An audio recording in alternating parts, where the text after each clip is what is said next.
മിന്നുന്ന കമ്മലണിഞ്ഞ് ചിരി തൂകി പൂമോള് ഫാത്തിമായേരിൻ മോൾക്ക് ഇന്നാണ് കഥകുത്ത്. മിന്നുന്ന കമ്മലണിഞ്ഞ് ചിരി തൂകി പൂമോള് ഫാത്തിമായേരിൻ മോൾക്ക് ഇന്നാണ് കഥകുത്ത്. ബാപ്പ അബ്ബാസിന്റെ കൺമണിയാണ്, ഉമ്മ ഷംനയും പോറ്റുകയാണ്.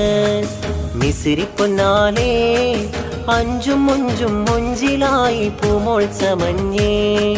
കാക്കബാനും കൺമണി പൂമോളിലായി തേനിഷൽ ചൊന്നേ. മുഞ്ചിരി പുഞ്ചിരി നാള് നിറനാള് ഈ നാള്, ഫാത്തിമായേരിൻ മോൾക്ക് കമ്മൽ ചാർത്തിയിടും നാള്. മുഞ്ചിരി